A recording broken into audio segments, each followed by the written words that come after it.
arable land is an agricultural term meaning land that can be used for growing crops. Geographically भी ये arable land वो वाली ज़मीन होती है जिस पे हम कोई भी फसल उगा सकते हैं, उससे हम arable land कहते हैं, ठीक है. Of the Earth's 57.5 million square miles of land, approximately 7.65 million square miles are arable. जो ये फिगर दिया गया है 7.65 मिलियन स्क्वायर माइल्स और arable land in the world, ठीक है. However arable land is currently being lost rapidly due to deforestation. और जो ये एरेबल लैंड है ये दिन ब दिन खत्म हो जा रहा है किसकी वजह से, डिफॉरेस्टेशन की वजह से. लेकिन मैं इसमें एक चीज़ ऐड करना चाहता हूँ, डिफॉरेस्टेशन की वजह से ये तो होता ही है ये एरेबल लैंड ख़त्म, लेकिन आजकल का जो ट्रेंड बना है हम लोग अपने आसपास भी देखते हैं, जो भी हमारे पैडी फील्ड्स हैं उसमें हम लोग क्या करते हैं आजकल, हम उसमें अपने मकान बना देते हैं.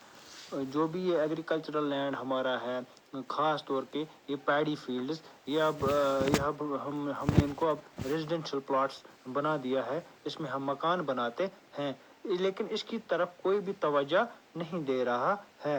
आहिस्ता एक टाइम ऐसा आएगा कि ये जो हमारी ये पैडी फील्ड्स हैं ये टोटली ख़त्म हो जाएंगे. इस पे हम लोग क्या करते हैं, इस पे कंस्ट्रक्शन सब आजकल हो रही हैं, मकान बनाते हैं, बाकी कम्प्लेक्स बन रहे हैं, तो उसकी वजह से भी ये एरेबल लैंड जो है, ये पैडी फील्ड्स जो हैं ये ख़त्म हो रहे हैं. डिफॉरेस्टेशन ये ऑनली इसका ये नहीं है कि डिफॉरेस्टेशन की वजह से ये एरेबल लैंड ख़त्म होता है ना, ये से भी ये एरेबल लैंड जो है ये दिन ब दिन ख़त्म हुआ जा रहा है. तो इसके बाद ये आप देख रहे हैं इस फिगर में यहाँ पे दिखा रहा है ये ब्लू ये कलर दिए हुए हैं, ये percentage of arable countries across the globe, ठीक है. जो ये वायलेट कलर का है ये है परसेंट, ये 40+% इसमें एरेबल लैंड है. ऐसे बाकी कलर्स दिए गए हैं, आप देख सकते हो यहाँ पे. तो ये हमें दिखाता है पूरे वर्ल्ड में कहाँ पे कितने परसेंटेज में एरेबल लैंड मौजूद है, ठीक है. तो अब है different kinds of cultivation. Agriculture जो हमने देख लिया, एग्रीकल्चर किससे कहा जाता है, सिंपली ग्रोइंग ऑफ क्रॉप्स, ठीक है, उसको एग्रीकल्चर को कहते हैं. अब हैं different kinds of cultivation. Different kinds of cultivation, हम कौन सी चीज़ें कल्टीवेट करते हैं. Agriculture, cultivation on the soil, growing crops and rearing live stock. Agriculture में क्या आता है, कल्टीवेशन ऑन सॉइल, ज़मीन पे फसलें उगानी, मिट्टी में फसलें उगानी, उसे हम एग्रीकल्चर कहते हैं. आप देख भी रहे हो ये फिगर है, इसमें पैडी फील्ड्स लगाए जाते हैं, तो ये राइप होने के बाद हम इसको काट देते हैं, तो this is what is called agriculture.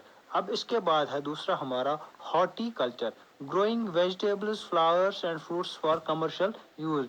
हम सब्जियां उगाते हैं, फ्लावर्स उगाते हैं, फ्रूट्स उगाते हैं फॉर कमर्शियल यूज. एक तो हम खुद भी इस्तेमाल करते हैं और हम ये बाजार में बेचने के लिए भी बेच देते हैं, तो उसे कहते हैं हॉर्टिकल्चर. तो दूसरा है इसमें sericulture, rearing of silk worms to extract silk. रेशम का काम, या रेशम के कीड़े, पहले वो आपने देखा भी होगा, सबको पता होगा, वो रेशम के वो कीड़े पालते हैं, फिर उससे हम वो उसका सिल्क निकालते हैं.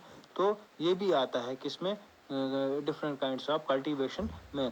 दूसरा है कल्टीवेशन ऑफ ग्रेप्स, अंगूर की फार्म जो होती है उसे हम कहते हैं विटीकल्चर, ठीक है.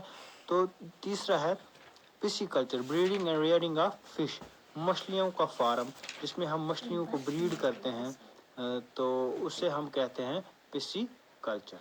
थैंक्स.